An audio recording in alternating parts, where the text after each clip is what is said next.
आपको बराह रास्त लिए चलें गुजरांवाला चेयरमैन पाकिस्तान उलमा काउंसिल हाफिज ताहिर अशरफी का उलमा मशाइख कन्वेंशन से खिताब।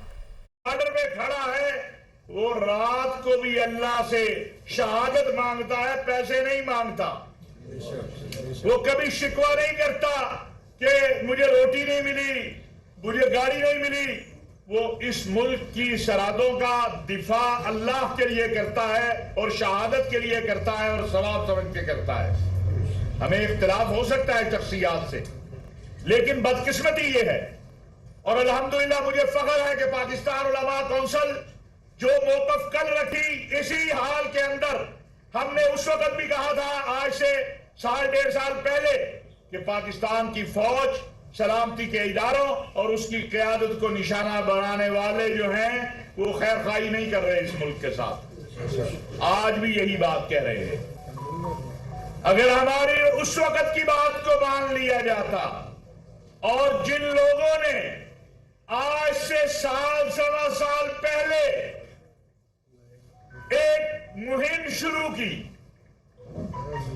आपको सियासी इख्तिलाफ हो सकता है, हम भी सियासी इख्तिलाफ रखते हैं, लेकिन एक टारगेट करके जिस तरह पाक फौज को, सलामती के इदारों को और उसकी क़यादत को एक नैरेटिव बिल्ड किया गया, एक ज़हन साजी की गई, जिसका नतीजा हमने 9 मई को देखा है। मुझे आप बताइए, आप तमाम उलमा अकाबिरीन यहां बैठे हैं, मशाइख बैठे हैं, क्या कोई मुसलमान या कोई इंसान तसव्वुर कर सकता है कि वो मस्जिद को जला दे? नहीं। जाइए जाके जिना हाउस की उस मस्जिद को देखिए कि उसका हशर क्या हुआ है। ये कौन लोग थे?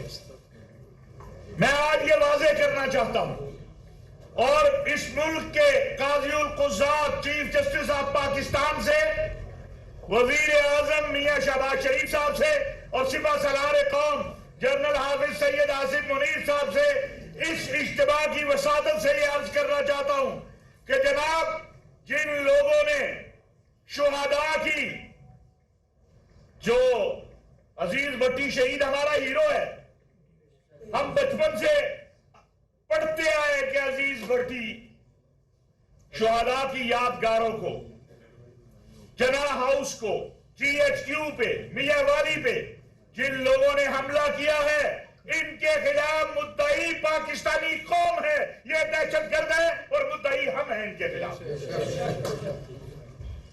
पाकिस्तान के तमाम मकातिब फिक्र के उलमा और मशाइख अपने इन 3 बड़ों से मुतालबा करते हैं कि इन मुजरिमीन के खिलाफ फौरी तौर पर मुकदमात जो हैं वो चलाए जाएं और इनको सजाएं दी जाए।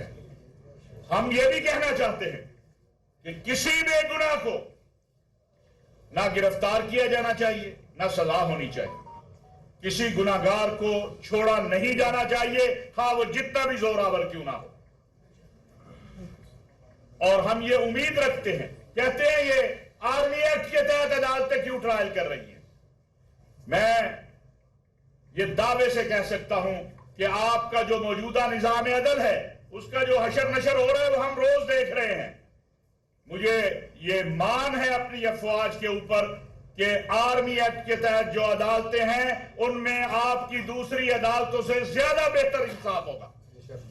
और फिर ये कौन सा कानून है कि वो GHQ पे हमलावर हो, वो जना हाउस पे हमलावर हो, वो पाकिस्तान की फजाइया की एयरबेस पे हमलावर हो, वो जाके शुहदा की यादगारों को तोड़े और आप कहते हैं जी नहीं नरमी निकालें। ये जो नरमी का मुतालबा करने वाले हैं, इनकी भी तहकीक होनी चाहिए कि ये क्यों उनकी सहूलतकारी कर रहे हैं। हमें खाली वो चंद की है, हमें इनके सहूलतकार भी चाहिए। कौम जानना चाहती है कि 75 साल में जो नहीं हुआ वो आज क्यों हुआ है। हमारी किसी जमात से लड़ाई नहीं है, हमारी पाकिस्तान के लिए हर एक उस शख्स से लड़ाई होगी जो पाकिस्तान के खिलाफ सोचेगा, जो पाकिस्तान की सलामती के खिलाफ सोचेगा। यह वतन बनाने में हमारे अकाबरीन का किरदार है। मैं आपके सामने बैठा हूं, मेरे दादा जब हिजरत करके आए तो इसी शहर में वो आए थे, रावारी में। अल्हम्दुलिल्लाह हमने वो सारी जगह वक्फ की अल्लाह के लिए। हमने कुर्बानियां इसलिए दी, मेरी 2 फुप्पियां शहीद हुई, वो खून इसलिए बहाया था कि इस मुल्क के अंदर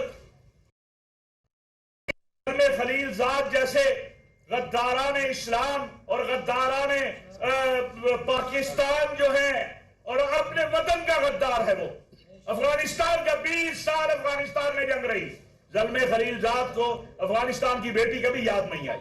ज़ल्मे खलीलजाद को अफगानिस्तान में बरसता बारूद कभी याद नहीं आया। ज़ल्मे खलीलजाद को अफगानिस्तान के बच्चे कभी याद नहीं आए। आज 9 मई के बाद हर रोज उसको पाकिस्तान की बड़ी तकलीफ हो रही है। जो अपने वतन का गद्दार है, जो इस पाकिस्तान की फौज, उसके सिपा सालार और पाकिस्तान के हवाले से कैसे बात कर सकता है। हमारा मुतालबा है कि हुकूमत पाकिस्तान उसे नापसंदीदा शख्सियत करार देकर मुस्तकिल तौर पर उसकी पाकिस्तान में आमद पर पाबंदी लगाए। आप इसकी तारीफ करते हैं। दूसरा, वो अमरीकी सेनेटर्स को तकलीफ शुरू हो गई है। तुम्हें जना हाउस जलाने वाली, ये हमारी बेटियां हैं, पाकिस्तान की बेटी हमारी बेटी है। अल्हम्दुलिल्लाह पाकिस्तान उलमा कौंसिल ने रोज़े अव्वल से यह मौक़िफ़ रखा है, और हमने जहां हमारी बिसात थी वहां अर्ज किया है कि कोई बेगुनाह नहीं पकड़ा जाना चाहिए। लेकिन क्या अगर कोई औरत जुर्म करे तो उसे माफी दे देनी चाहिए, और मर्द करे तो उसे सजा देनी चाहिए। वो 50 अमरीकी सेनेटर जो हैं, जिनको पाकिस्तान में हमारी बेटियों की बड़ी फिक्र हो रही है, उनको आफिया सिद्दीकी की फिक्र क्यों नहीं है?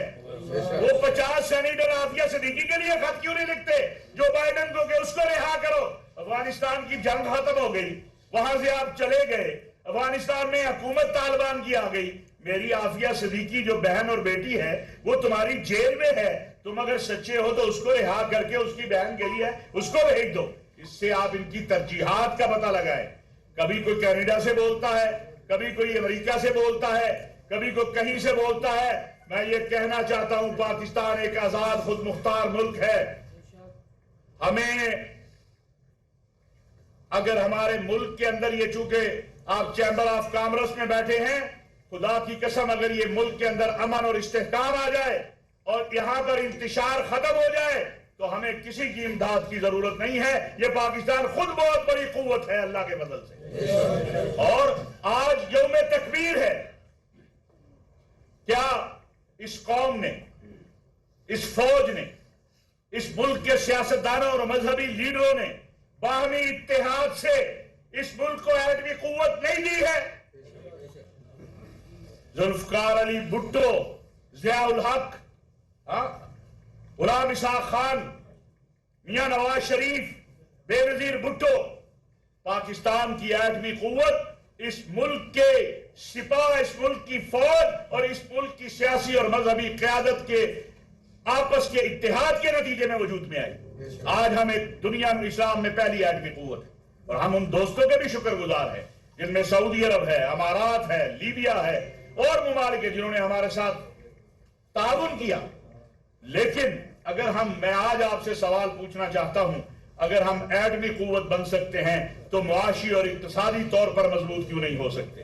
सिर्फ एक वजह है, वो हमारा आपस के इख्तिलाफात है, यहां की बदअमनी है। पाकिस्तान और उसकी हलीफ तमाम जमातें, यहां मौजूद अकाबिरीन, उलमा, मशाइख, शुहदा के खानदानों से मैं एक अर्ज करना चाहता हूं।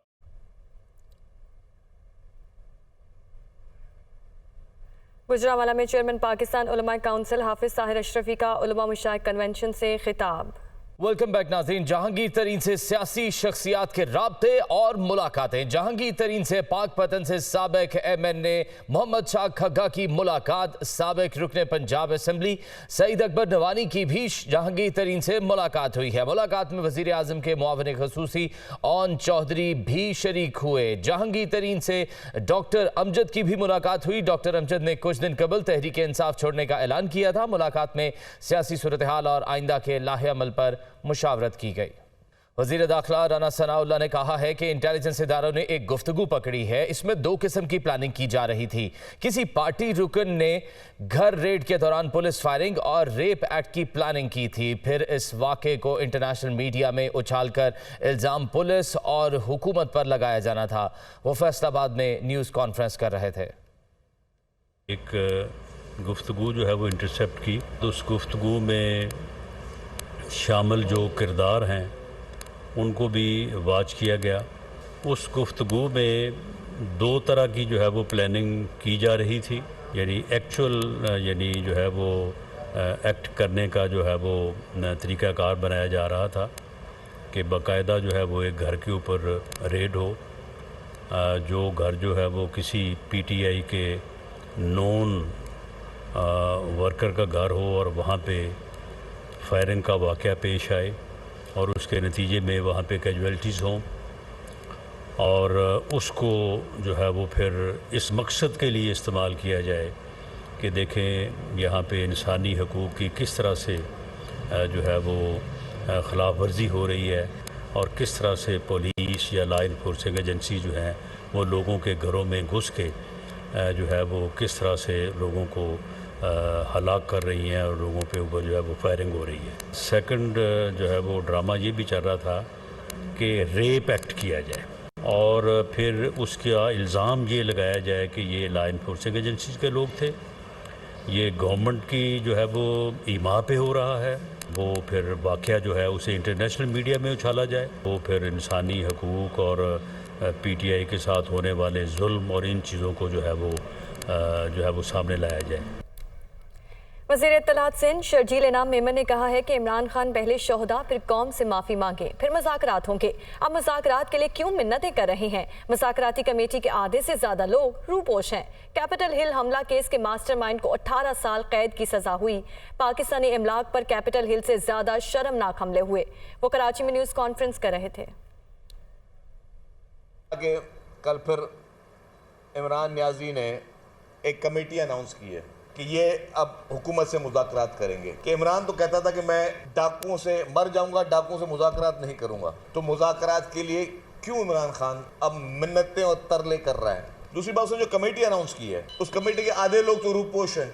आपके लिए पहले ही हमारे chairman Pakistan Peoples Party Bilawal Bhutto Zardari साहब कह चुके थे असेंबली के फ्लोर पर भी कि पहले इमरान खान माफ़ी मांगे, पूरी कौम से माफ़ी मांगे, उन शोहदा की फैमिली से माफ़ी मांगे, एक एक शख्स से इमरान खान ज़ाती तौर पे खुद माफ़ी मांगे, फिर बाद में मुज़ाकरात होंगे। अमेरिकन एक पार्टी के सरबराह ने कैपिटल हिल पे एक हमला करवाया, जो उसके मास्टरमाइंड थे उनको 18 साल की कैद हुई है। 18 साल। मुझे और मेरी फैमिली को बचा लो, बाकी वर्कर और पार्टी औजान भाड़ में जाए, वो भले जेलों में सड़ते जा रहे हैं।